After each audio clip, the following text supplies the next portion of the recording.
Yang terhormat Ibu Kepala Sekolah SDN Jagakarsa 03 Pagi, yang terhormat Bapak Ibu Guru SDN Jagakarsa 03 Pagi. Assalamualaikum warahmatullahi wabarakatuh. Waalaikumsalam warahmatullahi wabarakatuh. Selamat pagi, salam sejahtera untuk kita semua. Dengan mengucapkan syukur alhamdulillah, marilah kita sama-sama memanjatkan puji syukur kehadirat Allah Subhanahu wa taala yang telah melimpahkan nikmat sehat sampai dengan detik ini. Atas nikmatnya kita bisa berkumpul bersama di pagi hari ini. Salawat serta salam kita sanjungkan kepada Nabi besar Muhammad SAW, karena beliaulah penyempurna ajaran Islam sebagai rahmatan lil alamin. Bapak Ibu yang kami hormati, adapun rangkaian acaranya, pertama pembukaan, kemudian yang kedua sambutan Ibu Kepala Sekolah, yang ketiga paparan yang dipaparkan oleh calon guru penggerak angkatan 8 Ibu Istina Rahma, yang keempat sesi tanya jawab, kemudian yang terakhir penutup. Marilah kita baca basmalah untuk acara hari ini supaya berjalan dengan lancar. Bismillahirrahmanirrahim. Selanjutnya kita dengarkan sambutan dari Ibu Kepala Sekolah SDN Jagakarsa 03 Pagi. Ibu Evi sebagai pengacara, yang saya hormati teman-teman guru dari SDN Jagakarsa 03, juga tamu undangan yang sudah hadir dari guru-guru sekitar Jagakarsa 03. Terima kasih sudah memenuhi undangan kami untuk bersama-sama dengan calon guru penggerak Ibu Istina Rahma bersama-sama mengupas materi dari modul 1.4 budaya positif. Jadi pada kesempatan hari ini Ibu Istina sebagai calon guru penggerak yang sudah mempelajari modul itu akan menularkan kepada kita apa sih budaya positif yang telah dipelajari, yang harus kita kembangkan bersama, yang bermanfaat untuk kemajuan pendidikan di Baik Bapak Ibu, sekarang kita akan mendengarkan paparan tentang penyebaran pemahaman dan pengalaman penerapan budaya positif oleh calon guru penggerak angkatan 8 Bu Istina Rahma. Kami persilakan. Tepuk tangannya Ibu-ibu silakan. Baik, terima kasih kepada rekan saya di Ferry yang telah membuka acara ini dengan baik. Alhamdulillah. Assalamualaikum warahmatullahi wabarakatuh. Waalaikumsalam warahmatullahi wabarakatuh. Yang terhormat Ibu Kepala Sekolah SDN Jagakarsa 03 Pagi, Ibu Abdul Wahyuningsi SPD. Yang terhormat Bapak Ibu Guru serta rekan dewan guru yang telah hadir pada pagi hari ini. Terima kasih banyak khususnya kepada Ibu Kepala Sekolah yang luar biasa telah mensupport saya dalam pendidikan dan pelatihan saya sebagai calon guru penggerak angkatan 8. Terima kasih juga kepada teman-teman yang luar biasa yang telah mendukung, membantu serta berkolaborasi dengan saya untuk mewujudkan tugas demi tugas yang telah terlaksana. Kurang lebih 2 bulan saya melakukan pendidikan ini, pelatihan ini. Tujuannya adalah bahwa kita sebagai guru, tentunya calon guru penggerak, filosofi pendidikan Ki Hajar Dewantara adalah belajar sepanjang hayat. Jadi ini adalah bentuk implementasi saya sebagai guru. Tentunya nanti teman-teman juga akan mengikuti hal yang sama, selalu belajar, selalu maju ke depan, dan selalu ada perubahan. Baik, terima kasih. Baik teman-teman, mohon maaf sebelumnya sebelum saya bersama-sama sharing tentang aksi nyata, mohon maaf. Kegiatan ini bukan bermaksud saya mengajari, kegiatan ini bukan bermaksud saya untuk memberikan saya lebih dari Bapak Ibu, tidak sama sekali. Tapi ini adalah kewajiban saya karena saya mengikuti kegiatan calon guru penggerak. Ini adalah tugas saya dalam aksi nyata modul 1.4 budaya positif, dengan materi penyebaran pemahaman dan pengalaman penerapan budaya positif khususnya di SDN Jagakarsa 03 Pagi.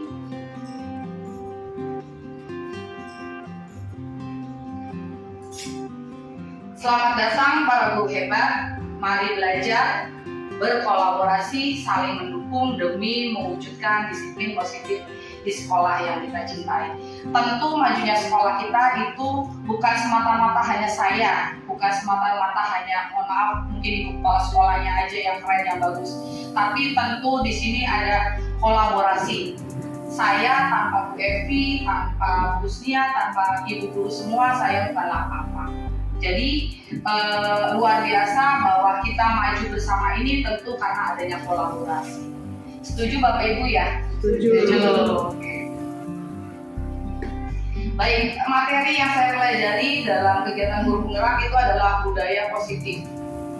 Budaya positif itu ada 7 materi yang saya pelajari Bapak Ibu. Yang pertama adalah perubahan paradigma belajar, disiplin positif, kebutuhan dasar manusia, motivasi perilaku manusia, posisi kontrol guru, keyakinan kelas, dan 7 segitiga restitusi. Dari 7 materi ini yang saya pelajari, luar biasa, saya merasa bahwa saya seperti manusia yang baru lahir gitu. Sebagai guru, mohon maaf, sebagai guru. Artinya ternyata apa yang saya lakukan selama kurang lebih saya 18 tahun menjadi guru masih banyak banget kekurangannya. Jadi buat saya, kita belajar memang nggak ada matinya, kita belajar memang nggak ada ruginya. Dari 7 ini banyak sekali kekurangan yang saya rasakan. Nah, dari 7 ini juga saya berusaha memperbaiki kekurangan saya, ya, bukan kesalahan, kekurangan saya. Nah, seyogianya budaya positif ini kita sebagai guru bisa diterapkan di sekolah, khususnya untuk diri sendiri dulu nih di kelas. Setelah itu melalui diri sendiri baru kita berbagi kepada teman-teman, dan pada akhirnya di sekolah kita circle-nya tuh positif. Ya, silakan. Circle-nya tuh positif. Oksigennya yang ada tuh adanya hal yang positif. Ya, habitnya tuh kebiasaan positif. Dan yang ada di sekolah kita sebenarnya sudah luar biasa, baik yang pembiasaan, disiplin positifnya sudah berjalan gitu.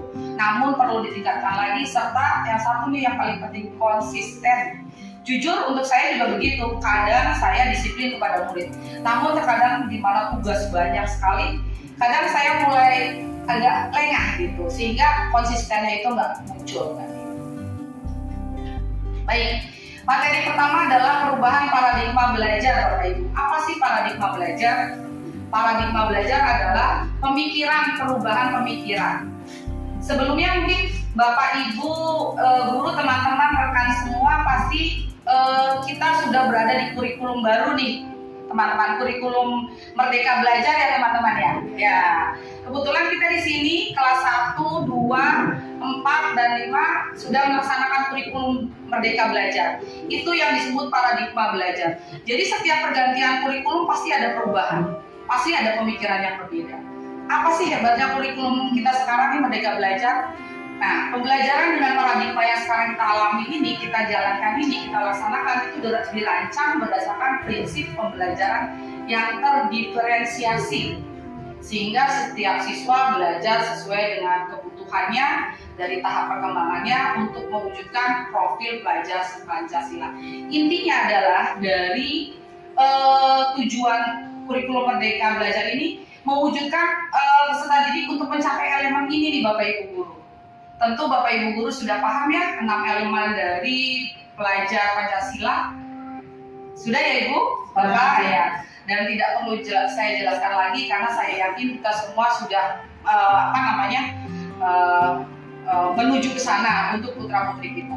Kemudian yang perlu dipahami juga bahwa paradigma ini Merdeka Belajar, tujuannya pembelajaran itu bukan berbasis kepada kita lagi teman-teman, tapi berbasis atau fokus kepada peserta didik. Jadi paradigma yang lama, mohon maaf, misalkan merangkum, kemudian ayo menggambar bebas, kemudian kita mencatat soal 10, ayo kerjakan di buku tulis, kumpulkan di meja Bu Iis, itu sudah tidak diperkenankan lagi kalau memang kita sebagai guru. Jadi bagaimana kita harus bersikap sebagai guru dengan paradigma baru nih Bapak Ibu? Terdiferensiasi. Dari awal pembelajaran tentu kita sudah memiliki asesmen ya, gaya belajar siswa. Dari gaya belajar siswa baru kita akan bisa mendiferensiasi pembelajaran peserta didik. Oke, bisa dipahami ya Bapak Ibu? Cepetan tidak ya? Mohon maaf ya, enggak ya? Alhamdulillah ya. Saya rasa ini semua Bapak Ibu sudah menguasai. Oke, materi yang kedua adalah disiplin positif. Sebelum kita bicara disiplin, kita sharing dulu nih. Bu Dewi, ada Bu Dewi ya? Bu Dewi pada saat mengajar di kelas, adakah murid Bu Dewi yang menurut Bu Dewi itu nggak disiplin, Bu Dewi? Menurut Bu Dewi, namanya apa ya, Bu? Bukan telat, oke. Kehadiran enggak, oke. Menurut Bu Dewi, murid Bu Dewi itu yang telat mengumpulkan tugas, menurut Bu Dewi adalah murid yang tidak disiplin. Oke. Kalau Beta ada nggak kasusnya di kelas? Anak yang tidak disiplin? Suka terlambat. Oh, suka terlambat datang ke sekolah. Nah, saya pikir persepsinya sama ya. Anak-anak yang seperti itu kita bisa mengkategorikan anak yang tidak disiplin. Awalnya seperti itu Bapak Ibu, setuju ya? Ya, saya juga merasa seperti itu pada saat anak misalkan naik turun ke kamar mandi, padahal jam pembelajaran hanya misalkan 30 menit. Ke kamar mandi bisa sampai 3-4 kali. Justru itu mengganggu pembelajaran. Saya pikir anak itu adalah anak yang tidak disiplin. Nah, mengenai disiplin, itu dalam budaya kita maka disiplin itu sesuatu yang dilakukan seseorang untuk mendapatkan kepatuhan, cenderung menghubungkan dengan ketidaknyamanan. Pada saat Bu Dewi melihat anak itu tidak mengumpulkan tugas sesuai tepat waktu, apa yang Bu Dewi rasakan sebagai guru? Seharusnya Iya. anak itu kan kita ada kesepakatan Iya. dengan siswa Iya. harus dikumpulkan mungkin hari ini atau kasih waktu seminggu. Iya. Nah, dengan cara itu saya merasa ini nggak tepat nih. Iya. Aku sayangnya dengan berbagai alasan. Mungkin untuk diri saya sendiri memberi tenggang waktu lagi gitu. Oh, gitu. Jadi masih ada dispensasi lagi. Oh, dispensasi. Oke. Guru yang baik ya. Kalau anak seperti itu, tapi ada nggak perasaan Bu Dewi nggak nyaman terhadap si A gitu? Kok lagi-lagi terlambat tugas? Ada nggak perasaan tidak nyaman dari perasaan Bu Dewi? Ya kalau memang sudah beberapa kali Iya. ada rasa ini kenapa ya? Nah, Jadi pasti ada begitu ya. Iya. Gitu. Iya. Mungkin sama anak juga ada apa gitu. Iya, pasti timbul pertanyaan ya Bu Dewi. Nah, ini yang dimaksud Bapak Ibu bahwa jika terjadi sesuatu dengan hal disiplin yang sudah menurut kita itu sudah tidak disiplin, maka akan timbul rasa ketidaknyamanan. Saya sebagai guru juga pasti gelisah. Ini kenapa ya? Kok pipis naik turun terus? Atau Bu Dewi ini kenapa ya? Tugasnya kok nggak pernah. Pasti kita ada rasa nggak nyaman sebagai guru. Gitu. Pasti harus ada yang kita selesaikan ya Bu Dewi ya teman-temannya. Nah, jadi disiplin itu pasti cenderung akan berhubungan dengan kepatuhan dan ketidaknyamanan. Kepatuhan, kita pengen anak kita patuh. Apa yang sudah kita sepakati tentang tugas, tentang aturan, kita pengen anak kita patuh. Tapi pada saat anak kita tidak patuh, pasti timbul ketidaknyamanan. Kemudian yang kedua, untuk materi disiplin positif itu sebagai pendidik tentunya teman-teman kita ingin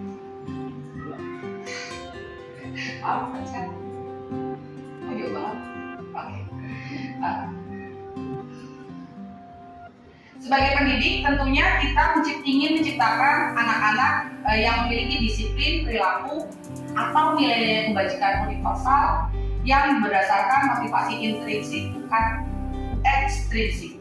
Motivasi itu teman-teman ada dua, motivasi intrinsik dan motivasi ekstrinsik. Intrinsik itu motivasi adanya dari dalam, sedangkan ekstrinsik itu motivasi yang ada dari luar. Contoh seperti kasus tadi Bu Dewi, anak yang tidak mengerjakan. Tadi Bu Dewi menyampaikan bahwa pengen ditanya kenapa kamu mengerjakan tugasnya selalu telat kan? Kenapa tidak mengumpulkan tugasnya? Pasti kita sebagai guru pengen tahu. Nah jawaban anak itu yang bisa kita lihat nih, apakah dia ada motivasi melakukan kesalahan disiplin itu berdasarkan faktor dari dalam atau dari luar. Iya Bu, soalnya mama saya nggak ada yang bantuin kerjaan PR, saya nggak bisa. Nah dari ditegur itu kemudian si anak itu muncul motivasi. Besok-besok aku nggak mau ditegur Bu Dewi lagi, aku mau ngerjakan PR sendiri. Kita sebagai guru pengen ya anak itu punya motivasinya dari dalam, kesadaran diri sendiri untuk mengerjakan PR, bukan karena aku takut besok ditegur Bu Dewi karena ngerjain PR. Ya udah, aku nyontek aja deh ngerjain PR. Nah, itu adalah motivasi dari luar, takut ditegur Bu Guru. Tapi pada saat si anak melakukan mengerjakan PR itu berdasarkan keinginan sendiri, berdasarkan kesadaran sendiri, itu akan muncul dari dalam itu yang kita inginkan. Bukan begitu teman-teman? Ya, bukan karena takut dimarahin dan lain-lain.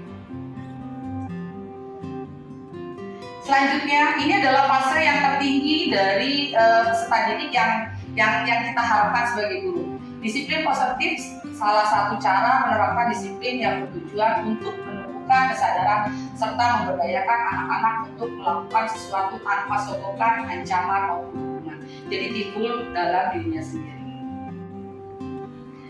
Nah, pada saat anak-anak melakukan kesalahan itu pasti ada alasannya. Alasannya apa sih? Alasannya adalah kebutuhan dasar manusia. Contoh, saya memiliki kasus misalkan si Doni. Kita berbicara ini supaya mudah dalam bentuk kasus, Bapak Ibu, sehingga nanti mudah dipahami. Jadi setiap anak yang melakukan kesalahan, setiap manusia yang melakukan kesalahan pasti ada alasannya. Contoh anak saya Doni misalkan di kelas. Setiap istirahat itu si Doni selalu bikin rusuh, bikin gaduh. Bekal teman-temannya tuh diambil, gitu, secara paksa gitu. Dia keliling ambil. Ada yang temannya kesal, ada yang temannya marah, ada yang temannya karena dia takut. Doni ini postur tubuhnya tinggi besar ya. Ada yang temannya takut, akhirnya dia ikhlas saja walaupun dongkol gitu. Nah, si Doni yang melakukan kesalahan itu karena apa? Karena dia mencukupi kebutuhan dasarnya. Apa yang kurang dari Doni sehingga dia melakukan kesalahan? Yang pertama adalah bertahan hidup.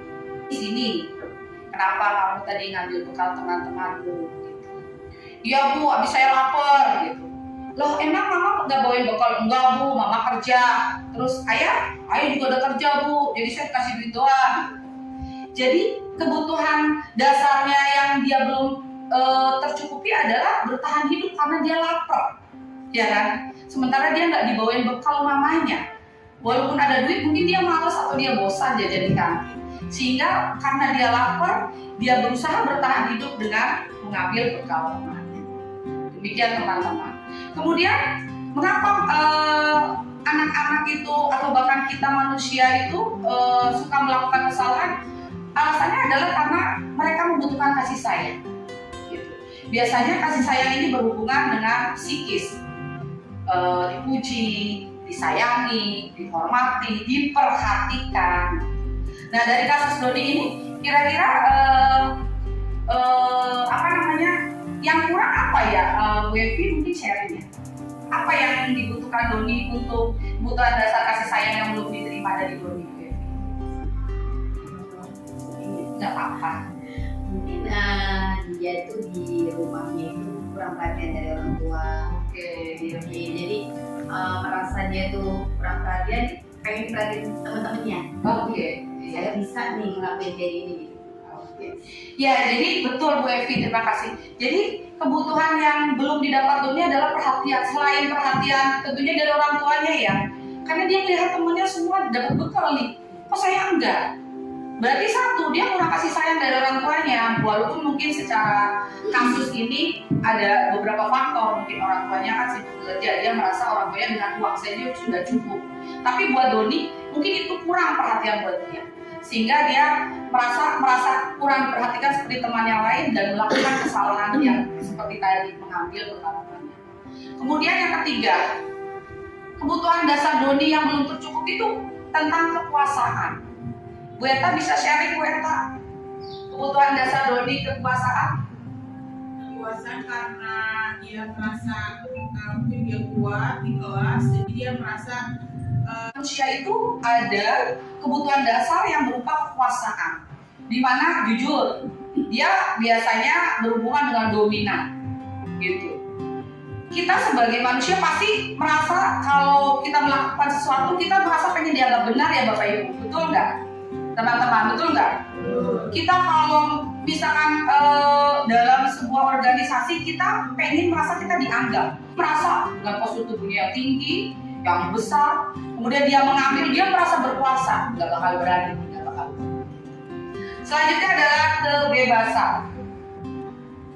Dari kebebasan ini, faktor yang tadi kasus yang saya jabarkan Doni ini, dia merasa bebas mengambil apa yang dia mau karena dia merasa punya kekuasaan. Betul nggak teman-teman? Ngambil punya, mohon maaf, ini si A, si B, dia bebas. Terus dia juga pengen kebebasan, saya nggak mau dia bosen, dikasih duit lagi. Saya pengen kayak teman-teman saya, variasi makanannya banyak.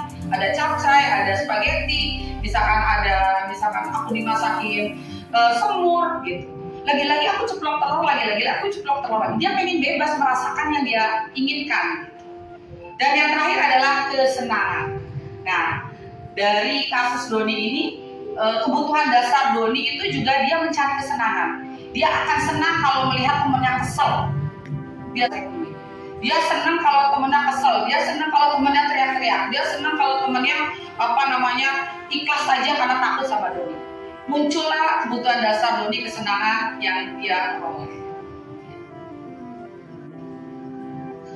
Baik, kita lanjut teman-teman. Nah, dari sini dari tadi yang sudah kita bahas, selanjutnya adalah materi tentang motivasi perilaku manusia.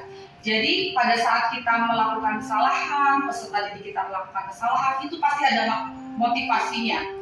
Motivasi merupakan dorongan yang timbul pada diri seseorang secara sadar atau tidak. Sadar untuk melakukan sesuatu tindakan dengan tujuan tertentu. Pada saat anak melakukan kesalahan, kemudian dia memperbaikinya, pasti dia ada motivasinya. Yang pertama adalah menghindari ketidaknyamanan dan hukuman. Si Doni ditegur sama Bu Iis gitu dari kasus tadi. Kemudian besoknya dia tidak melakukan lagi gitu. Tapi kita tanya dulu apa motivasinya, kenapa dia patuh sama Bu Iis. Bisa jadi karena dia melakukan disiplin diri karena takut dihukum. Karena kasus kemarin orang tuanya Bu Iis panggil, dia takut orang tuanya lagi dipanggil. Itu masih termasuknya motivasi ekstrinsik yang tadi disebutkan di awal ya Bapak Ibu. Jadi ini sebenarnya kita tidak harapkan. Ini baru level awal dari munculnya motivasi. Kemudian yang kedua, mendapat imbalan atau penghargaan dari orang lain. Biasanya peserta didik berubah menjadi baik, berubah dia menjadi good student, itu juga karena mendapatkan imbalan atau penghargaan orang lain. Doni, besok kalau Doni bersikap baik, Bu Iis kasih bonus jajan di kantin 5.000 buat Doni. Nah, ada motivasinya tuh. Motivasinya bentuknya apa? Imbalan. Pasti kalau anak seperti itu langsung bisa jadi baik. Yakin saya. Betul nggak Bu Usnia? Betul ya. Kalau kita beriming-iming pasti anak-anak tadi pasti lebih baik. Betul nggak Ibu Vio? Betul ya. Biasanya begitu ya. Oke. Jadi murid melakukan disiplin diri karena ia mendapatkan imbalan atau motivasi ekstrinsik. Ini motivasinya masih dari luar juga. Nah ini fase tertinggi dari peserta didik kita Bapak Ibu yang kita harapkan sebagai guru.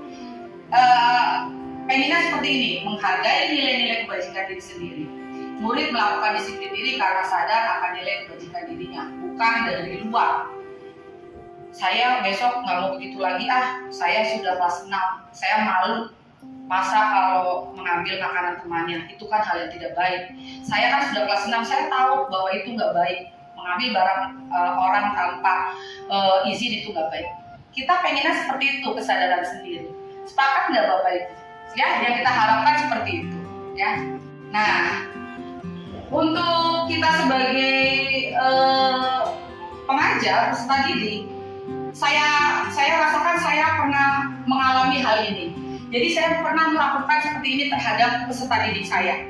Ini merupakan konsep disiplin dengan identitas gagal, Bapak Ibu. Semoga kita semua tidak lagi melakukan hal ini karena ini berdampak buruk tentunya untuk peserta didik kita. Yang pertama adalah konsep disiplin dengan identitas gagal. Yang pertama, jika kita melakukan hukuman kepada peserta didik kita, tentu itu akan menyakitkan. Setuju akan hal ini? Setuju. Ayo Doni, baris 5 lari keliling di lapangan 5 kali karena kamu tidak mengerjakan PR. Maka apa yang terjadi pada peserta didik kita? Sakit hati, capek juga ya Bu Evi, ngos-ngosan, malu juga sama temannya. Itu yang akan dialami peserta didik. Kemudian rasa tidak nyaman, tentunya tidak nyaman untuk Doninya dong. Ya kan, ditonton satu sekolahan dia lari. Kemudian memaksa, murid takut dulu. Kalau dia nggak melakukan apa yang disuruh, apa yang terjadi? Pasti Buis marah. Lari 10 keliling, tidak dengar ngomong Buis, pasti akan takut kan ya? Pasti takut. Kemudian memaksa. Guru pasti akan memaksa anak melakukan, nggak mungkin anak disuruh lari keliling 10 kali dia dengan ikhlas, pasti karena dipaksa. Kemudian murid menjadi rendah diri karena malu atau mungkin dibully temannya. Semoga kita semua sebagai guru sudah meninggalkan hal-hal seperti ini ya Bapak Ibu teman-teman sekalian. Kemudian konsep penghargaan. Sebenarnya ini hal yang baik, namun kalau ini dilakukan berlebihan, mungkin ini bisa menjadikan identitas anak kita menjadi gagal. Yang pertama adalah tidak efektif. Doni, kalau besok kamu berbaik lagi, Ibu kasih uang 5.000. Besok baik tuh, tapi pada saat besoknya lagi saya tidak menjanjikan, apakah Doni akan melakukan hal yang sama? Biasanya dia bisa baik, biasanya juga dia enggak. Ya, tergantung kita monitoringnya gitu. Jadi kadang-kadang nggak efektif kalau dikasih iming-iming, anak akan menjadi nurut dan patuh. Tapi pada saat tidak dikasih iming-iming, biasanya dia lupa dan akan melakukan hal yang sama. Kemudian merusak hubungan atau iri. Doni doang, Buis dikasih, aku juga setiap hari baik, aku nggak dikasih, kata temannya. Ya kan? Jadi menimbulkan sifat iri kepada teman-teman yang lain. Kemudian mematikan kreativitas. Doni doang yang dikasih 5.000. Jadi besok-besok aku nggak usah ngapa-ngapain ngapain amat, gak diperhatiin sama Buis. Jadi dia nggak berada di zona nyaman gitu. Kemudian menghukum dengan sistem ranking. Tentu kita sepakat nih selama pembelajaran kurikulum Merdeka Belajar tidak ada ranking, karena kita sepakat bahwa peserta didik kita adalah unik. Semua memiliki minat dan bakat yang berbeda-beda. Ya.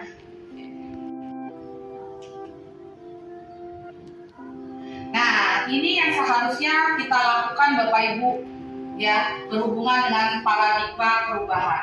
Apa yang harus kita lakukan sebagai Bapak Ibu guru? Konsep disiplin dengan identitas sukses.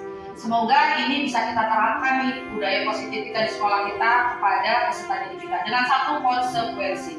Konsekuensi akan berakibat menguatkan kepada peserta didik dengan jangka pendek. Jadi setiap kejadian kita harus selalu bahas. Jangan setiap kejadian enteng, udah nggak usah enteng. Jadi tetap apapun kejadiannya, kecil atau besar di kelas ataupun di sekolah, tetap kita harus menguatkan jangka pendek. Pada saat kejadian itu tetap kita harus selesaikan. Sehingga apa? Sehingga tidak muncul lagi kejadian-kejadian yang bisa merusak disiplin positif khususnya di kelas dan di sekolah. Kemudian tadi yang saya sampaikan monitoring, dicek terus Bapak Ibu. Doni, hari ini kamu sudah baik? Sudah. Apakah hari ini ada temanmu yang merasa diambil makanannya? Enggak Bu, tanya aja Bu. Monitoring, walaupun sekedar hanya sapaan biasa pagi. Doni, hari ini sudah siap menjadi anak baik? Seperti itu ya Ibu, monitoring. Stimulus respon. Stimulus itu artinya berikan dia hal-hal yang baik. Bagus Doni, hari ini keren. Besok seperti itu lagi ya, Ibu bangga pada kamu. Kemudian murid, dengan memberikan konsekuensi, murid pasti akan menghormati peraturan. Karena kita tadi sudah selalu mengingatkan 3 poin ini. Nah Bapak Ibu guru, ini adalah fase atau level tertinggi dari seorang guru untuk menyelesaikan masalah di sekolahnya. Dengan restitusi, nanti kita akan bahas. Yang pertama, murid bertanggung jawab. Dengan nanti restitusi, murid akan mulai bertanggung jawab Bapak Ibu. Kemudian fokus pada pemecahan masalah, murid menghormati dirinya dan orang lain, kemudian murid bersemangat dan memperbaiki dirinya. Nah, apa itu restitusi? Konsep disiplin pendekatan restitusi. Restitusi adalah sebuah cara menanamkan disiplin positif pada murid. Pengertian restitusi adalah proses menciptakan kondisi bagi murid untuk memperbaiki kesalahan sehingga bisa kembali pada karakter yang lebih kuat. Gosen 2004. Kemudian apa sih ciri-ciri restitusi itu? Restitusi itu bukan menebus kesalahan, tapi belajar dari kesalahan. Memperbaiki hubungan, tawaran bukan paksaan, menuntut mencari kebutuhan dasar yang mendasari tindakan, fokus pada karakter bukan tindakan, serta menguatkan dan fokus pada solusi. Nah Bapak Ibu, ini ada sebuah kasus bagaimana kita cara menyelesaikan dengan hukuman, bagaimana kita menyelesaikan dengan cara konsekuensi, bagaimana cara melakukan dengan cara restitusi. Seperti yang tadi saya sampaikan, di manakah level tertinggi kita Bapak Ibu? Apakah hukuman? Ya. Konsekuensi? Bukan. Jadi yang mana? Ini tentu ya restitusi ya. Nah, siswa yang sering tidak mengerjakan PR. Nah, mungkin ini kasus Bu Dewi kali ya tadi ya. Bahwa hukuman, guru menghukum siswa untuk hormat bendera. Ini bentuk hukuman. Yang kemudian yang kedua, guru menjadi marah, murid takut dan malu dengan kawannya. Ini yang terjadi jika kita melakukan hukuman. Kemudian bagaimana kalau kita melakukan konsekuensi nih? Guru memberikan konsekuensi untuk mengerjakan PR di luar kelas. Tentu ada efeknya juga ya. Gitu, pada saat teman kelas lain lewat pasti dia juga akan malu. Guru tegas dan siswa menghormati peraturan. Tapi ini ada efek positifnya, maka akan seperti ini. Tapi ini masih motivasinya masih ekstrinsik Bapak Ibu. Ya. Kemudian ini level tertinggi yang bisa kita lakukan sebagai pendidik. Guru menanyakan keyakinan kelas, membantu siswa menyelesaikan masalah, guru terbuka dan siswa menghormati dirinya dan orang lain. Sebelum kita lanjut, kita simak dulu video berikut ini.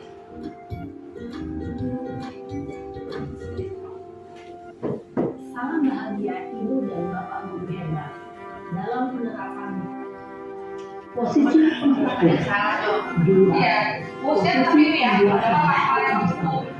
Ya, supaya apa? Supaya posisi teman 4 posisi pemantau atau monitor dan 5 posisi manajer. Kamu deh, pasti terlambat. Maaf Bu, saya Apa? Apa coba? Alasan kamu apa lagi? Kapan sih kamu tidak terlambat? Malas sekali ya kamu jadi anak. saya Dasar pemalas. Gak kapok-kapok. Kontrol dalam eksekusi adalah proses perjalanan seorang pendidik agar dapat mengenali dirinya. Pada video kali ini, kita akan membahas tentang 5 posisi kontrol dan menggunakan penilaian dosen dan contoh penerapannya.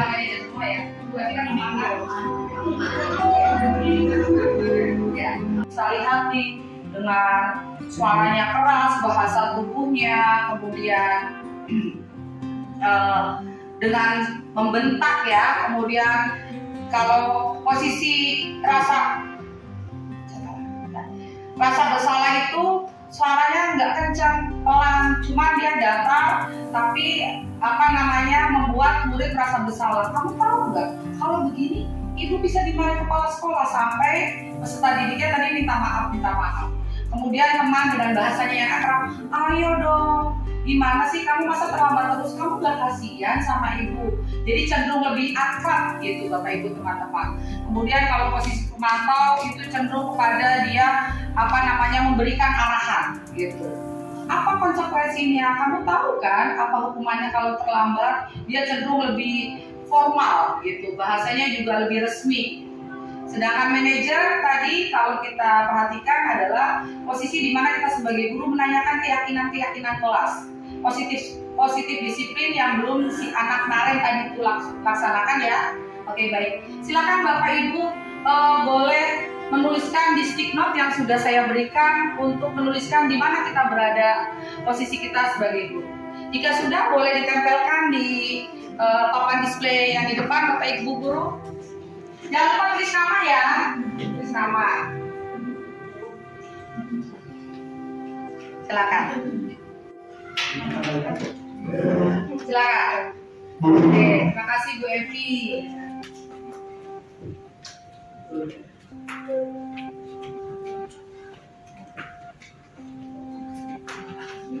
Terima kasih Bu Nia, Bu Dewi. Oke, nanti kita simak bersama-sama ya Bapak Ibu, teman-teman. Balik ya.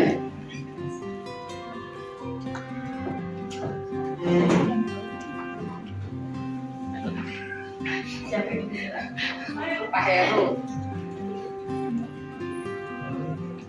Oke.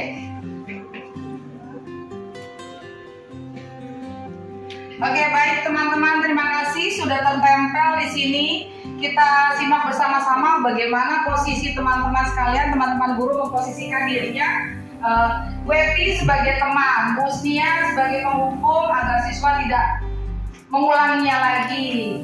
Pak Ustadz Aldebaran teman dan manajer. Bu Dewi sebagai teman, Pak Heru sebagai teman. Kemudian Pak Huda posisi kontrol sebagai guru adalah sebagai pemantau. Kemudian guru sebagai teman, pendidik dan pemantau. Kemudian ini siapa nih? Guru harus dapat menghandle segala macam persoalan pada muridnya. Guru dapat menghakimi dan memberikan arahan yang sesuai. Memahami. Nah, ini posisinya sepertinya kalau disimpulkan adalah sebagai manajer ya. Ada arahan. Naren. Posisi manajer. Nahya, Ibu Nahya, Ibu Salwa, posisi manajer. Rere sebagai teman dan pemantau, Ibu Diana sebagai manajer, Ibu Tajiko sebagai manajer. Luar biasa, tepuk tangan dong buat kita semua, Bapak Ibu Guru.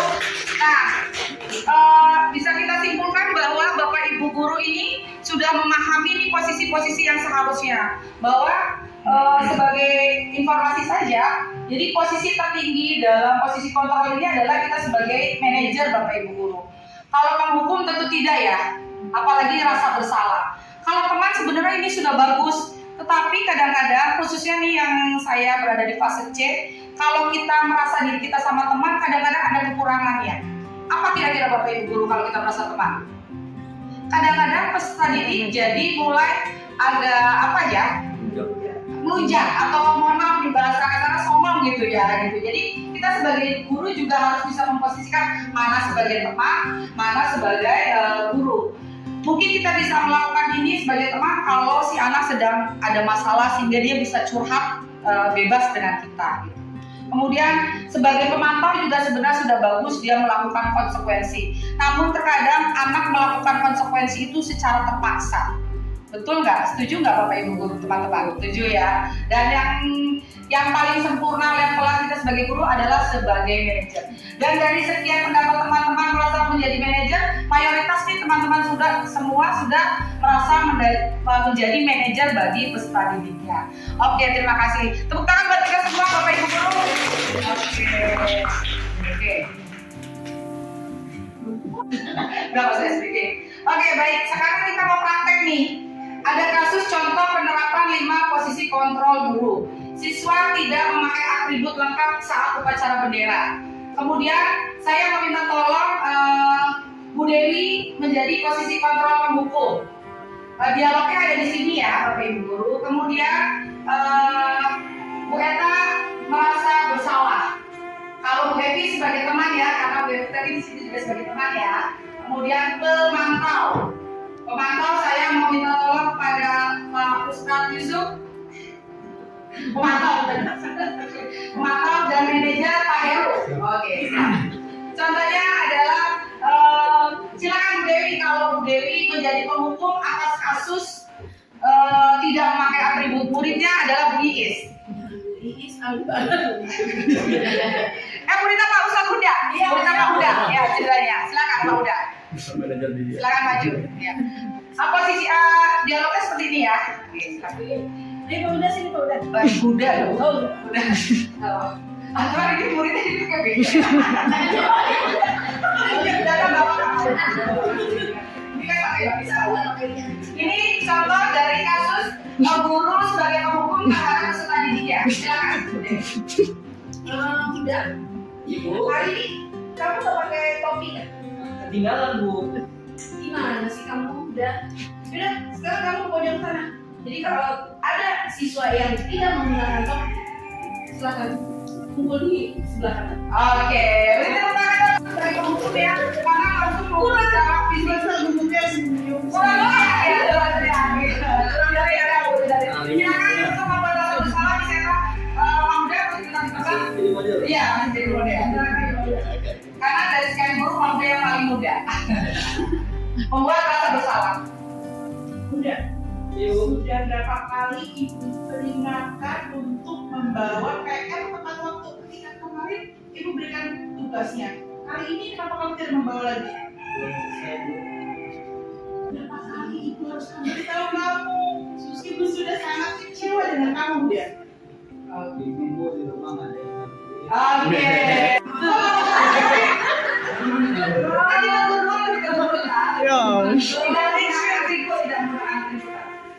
udah ya kan bukan tinggalan pak sekolahnya perhatian kalau anak nggak ada bukti kan tidak cuma mau mendukung mau pak jadi terus sekolah jadi lagi ya siap insya Allah. Oleh Pak Heru sebagai manajer, silakan. Banyak kesalahannya Pak Huda ya. Ya, tahu Pak kalau di sekolah ini masuk jam berapa? Tahu pak 6.30 Sekarang jam berapa? jam 7 pak Berarti terlambat dong. lambat Berarti kamu terlambat 30 menit ya. Kalau terlambat kamu ngapain? Masuk bersih ya. siap di rumah Itu akan buat dulu ya. insya Allah. Kita mulai bisa membedakan ya mana yang terbaik buat kita sebagai pendidik menurut kita ya. Bapak Ibu guru sekalian, budaya positif selanjutnya adalah saya yakin semua Bapak Ibu guru sudah melaksanakan di kelas masing-masing, yaitu membuat keyakinan kelas. Ada pertanyaan nih, mengapa keyakinan kelas, mengapa bukan peraturan kelas? Satu pertanyaan, mengapa kita memiliki peraturan menggunakan helm pada saat berkendara? Tujuannya untuk apa sih? Ada yang mau sharing? Kita pakai helm di jalan raya, tujuannya supaya apa, Bu Hus? Ya, keamanan, oke. Keselamatan. Menjaga apa? Keselamatan. Keselamatan, boleh. Peraturan lalu lintas. Jadi tilang. Jadi tilang, oke. Ya, banyak sekali motivasi yang kita untuk menjaga peraturan boleh. Tapi yang utama adalah kenapa kita pakai helm? Karena supaya kita selamat gitu. Kalau terjadi sesuatu kita nggak kenapa-napa gitu. Helm itu bukan karena takut ditilang kan, benar Bapak Ibu, tapi karena kita supaya selamat. Itu yang dimaksud dengan keyakinan. Terus kenapa juga kita harus memakai masker dan rajin mencuci tangan? Supaya apa? Supaya kita sehat. Bukan karena nanti kalau masuk. Nah, keyakinan kelas yang sudah saya buat, cara merumuskan keyakinan kelas yang sudah saya pelajari adalah sebagai berikut Bapak Ibu. Yang pertama, murid-murid di kelas bercurah pendapat terlebih dahulu tentang peraturan yang disepakati di kelas. Jadi pada saat saya akan membuat peraturan di kelas itu saya sharing dulu, curhat. Bu Iis selamat datang di kelas 6B. Kemudian Bu Iis pengen nih kelasnya yang pertama tertib. Kemudian yang kedua, Bu Iis pengen nih kelas yang ada di sini murid-muridnya sopan, santun, karakternya baik. Bukan cuma Bu Iis saja yang menginginkan, tapi kalian juga pasti menginginkan guru yang baik, yang sopan. Jadi kita curhat nih. Kamu pengennya seperti apa, pengennya seperti apa. Jadi kita curhat dulu nih Bapak Ibu guru. Mau seperti apa. Kemudian yang kedua adalah menuliskan keyakinan yang mereka inginkan. Ada yang pengen kelas bersih, ada yang pengen gak ngatain teman, ada yang pengen misalkan datangnya tepat waktu Bu, ada yang pengen misalkan Bu olahraganya yang banyak Bu. Banyak keinginannya dari kelas-kelas kemarin berdasarkan pengalaman. Kemudian menuliskan nih peserta didik pengennya apa, dia kelasnya pengen seperti apa. Yang ketiga adalah guru dan siswa mengulas lagi keyakinan yang tertulis. Ada kemarin satu contoh kasus si Alfian murid saya, pada saat saya tanya pengen kelasnya punya AC tuh gitu. Saya bilang sebentar ya, nanti istirahat Bu Iis bilang kepala sekolah dulu gitu, sebagai bentuk supaya nggak kecewa nih. Kemudian setelah istirahat saya jelaskan gitu bahwa AC itu adalah bentuk kenyamanan, boleh. Tapi kita dalam membuat keyakinan kelas juga harus disesuaikan dengan kondisi sekolah dan lingkungan tentunya. Kalau kelas 1 sampai kelas 6 harus memiliki AC, apa yang terjadi Alfian? Dia akhirnya paham, bayar listriknya mahal ya Bu. Iya, kalau terus wattnya juga kan nggak banyak, bisa jepret dulu saya bilang. Akhirnya murid paham. Jadi kita harus mengulas artinya diulas lagi apa yang keinginan, kira-kira keinginannya sesuai atau tidak nih dengan keyakinan kelas yang akan kita bentuk. Kemudian yang keempat adalah siswa memilih keyakinan yang penting. Jadi hal-hal yang penting kita pilih, misalkan sifatnya ketertiban, oh ini ketertiban, sifatnya kebersihan, ini kebersihan, dipilih, dikelompokkan. Kemudian lanjut lagi mengubah keyakinan kelas menjadi kalimat positif. Ini yang penting karena harus melibatkan interaksi anak.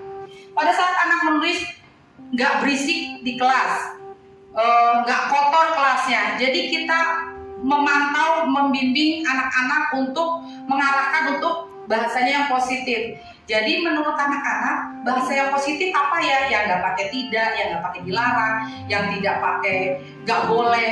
Jadi kita mengarahkan dan ternyata anak-anak paham akan hal itu. Maka di sini si murid saya ini menjawab, Bu, menjaga kelas bersama-sama. Jadi dari kalimat tidak boleh membuang sampah menjadi kalimat yang positif. Kemudian yang keenam, mengecek kesepakatan kelas. Dari apa yang sudah dirumuskan, kemudian dicek nih, setuju atau tidak anak-anak gitu. Jadi dicek kembali satu-satu mana poin-poin yang belum terbawa. Dan yang terakhir adalah meninjau ulang kesepakatan kelas yang sudah dibacakan oleh ketua kelas. Khawatirnya dari keyakinan kelas ini ada perwakilan peserta didik kita yang belum terwakili suaranya, maka tetap harus ditinjau dan kita meyakinkan sebagai guru. Next ya, kalau keyakinan kelas ini perlu tambahan atau pengurangan, itu bisa kita sepakati, bisa ditinjau ulang. Bisa dipahami ya Bapak Ibu? Untuk keyakinan kelas, ya insya Allah bisa ya.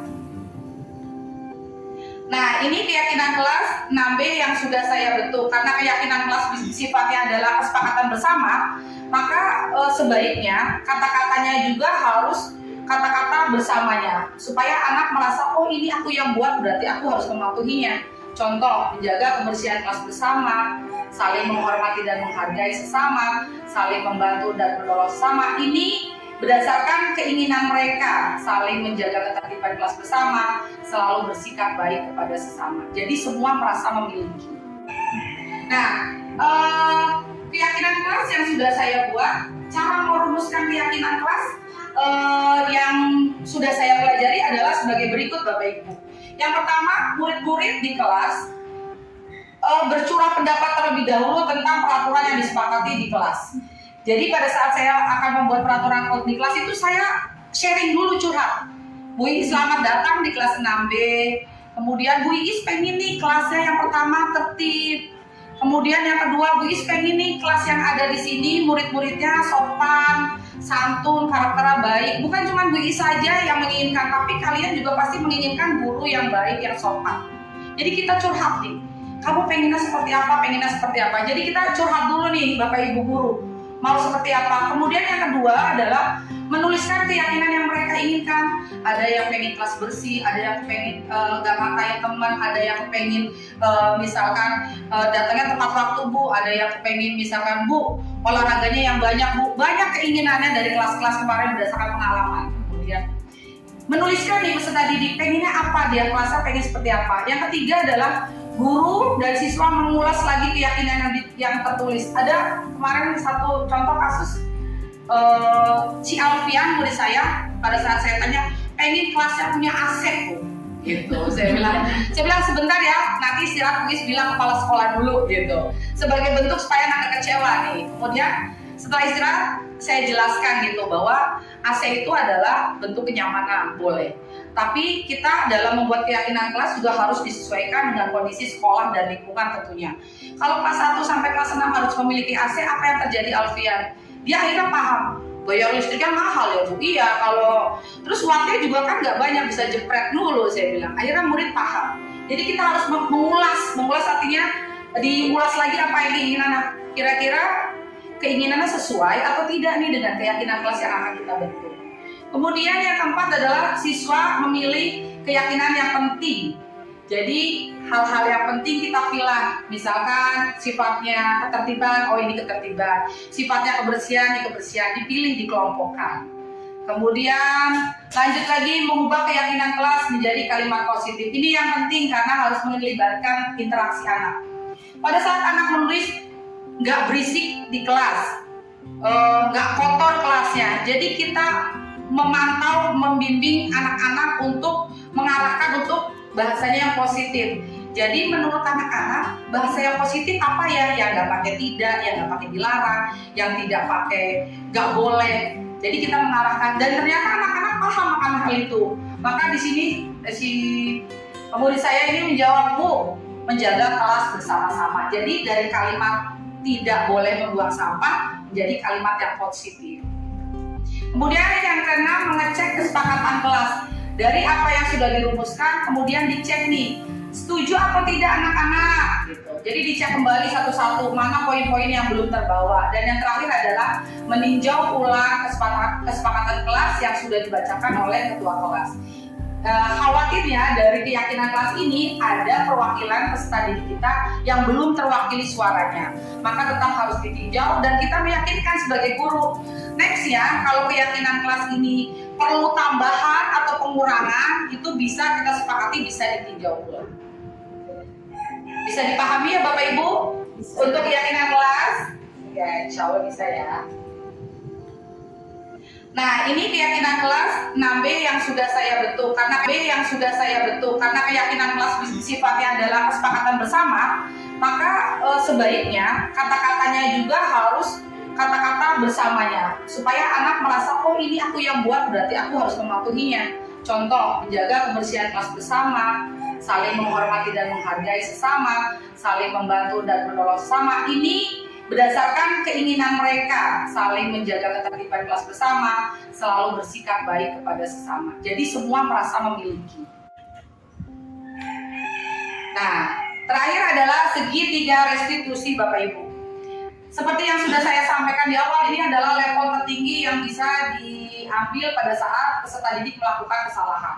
Segitiga restitusi merupakan proses untuk menciptakan kondisi bagi murid untuk memperbaiki kesalahan mereka, sehingga mereka bisa kembali pada kelompok mereka dengan karakter yang lebih kuat. Segitiga restitusi memiliki 3 tahap Bapak Ibu. Yang pertama, menstabilkan ide, proses untuk menciptakan kondisi bagi murid untuk memperbaiki kesalahan mereka, sehingga mereka bisa kembali pada kelompok mereka dengan karakter yang lebih kuat.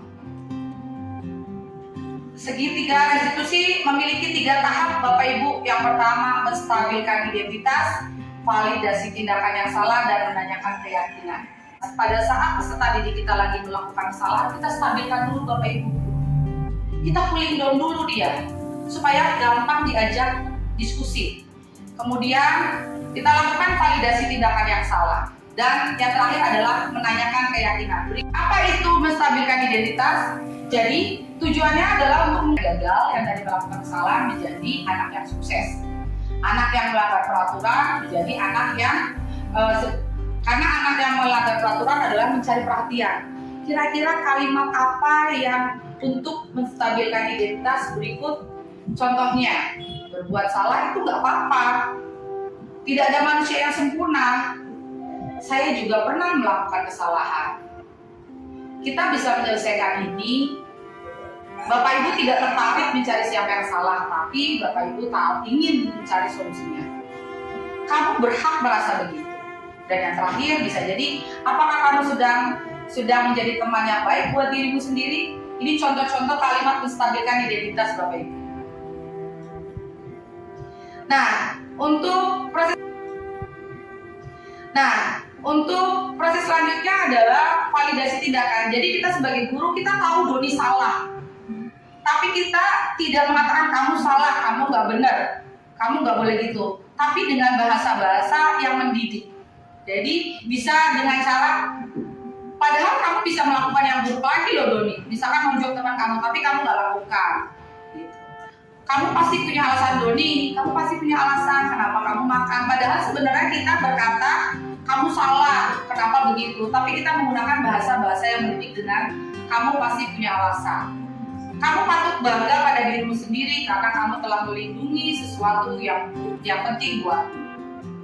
Kamu boleh mempertahankan sikap itu, tapi kamu harus menambahkan sikap yang baru. Yang terakhir adalah menanyakan keyakinan. Nah, ini proses restitusinya di sini Bapak Ibu teman-teman. Pertanyaan-pertanyaan yang bisa kita lontarkan adalah, apa kamu percaya? Apa yang kita percaya sebagai kelas dan keluarga? Apa nilai-nilai umum yang kita telah sepakati yang tadi sudah dipraktikkan Pak Heru? Apa bayangan kita tentang kelas yang ideal? Dan kamu menjadi orang seperti apa? Jadi hal-hal inilah yang kita harus lakukan pada saat anak melakukan kesalahan. Tentunya kita sebelumnya sudah membuat keyakinan kelas seperti tadi pada slide sebelumnya ya. Jadi pada saat anak ditanya apa keyakinan kelas yang sudah kamu langgar, si anak bisa jawab. Tapi kalau kita tidak memiliki keyakinan kelas, anak pasti bingung, anak pasti bengong. Gitu. Bapak Ibu sudah memiliki keyakinan kelas kan ya di kelas masing-masing ya? Ya, berarti alhamdulillah Bapak Ibu sudah melaksanakan disiplin positif tentunya di sekolah. Ya pasti salah satunya. Nah, saya punya kasus tentang segitiga restitusi di Bapak Ibu. Kasus penyelesaian segitiga restitusi. Hajimul kesal terhadap Doni lagi ya. Padahal kerja kelompok, Doni secara sepihak memilih dirinya sendiri menjadi ketua kelompok. Hajimul merasa tidak terima dan atas keputusan sepihak dari Doni sehingga terjadi pertengkaran dan Hajimul mengeluarkan kata-kata kotor pada Doni. Nah, ini kunci dari penyelesaian segitiga restitusi ini yang harus dibenarkan, ini yang harus diperbaiki karakternya adalah Hajimul mengeluarkan kata-kata kotor. Maka segitiga restitusi yang saya lakukan adalah sebagai mohon maaf ya artis kampung dari suara Hajimul, kamu tahu kenapa hari ini kamu dipanggil? Ya Bu, juga saya membagikan ini. Menurut kamu, apa yang kamu lakukan tadi pagi benar atau salah? Ya Bu, saya salah. Habisnya Doni main saya nama Bu. Ya dari kelompok tanpa dari teman-teman. Oh begitu, wajar tidak kamu kesal. Jika ibu ada di posisi kamu, ibu juga mungkin akan kesal.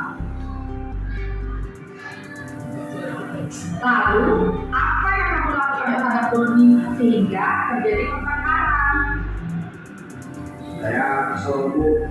Saya udah protes ke Doni, tapi Doni gak pernah protes saya. Diskusi yang sudah saya laksanakan di kelas saya. Baik, sedikit mengutip dari Standar Pendidikan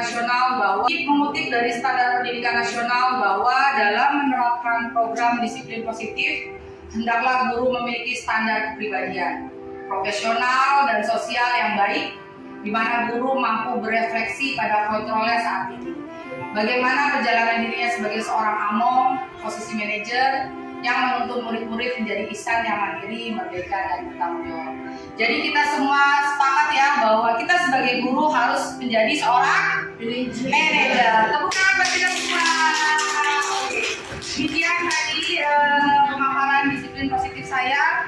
Semoga bisa bermanfaat dan bisa kita laksanakan demi kemajuan, kebaikan SD Jaga Kasar 03 Pagi. Bapak Ibu guru, hari ini menarik ya, kita beri tepuk tangan untuk Bu Ismina Rama, calon guru penggerak angkatan 8. Setelah mendengar paparan yang panjang, yang menarik, sekarang saya buka untuk sesi tanya jawab. Saya buka sesi tanya jawabnya 2 orang guru ya, kuis ya. Baik. Ya, siapa yang mau bertanya Bapak Ibu guru? Oke, baik Bu Eta dan Bu Dewi. Bu Eta dulu ya.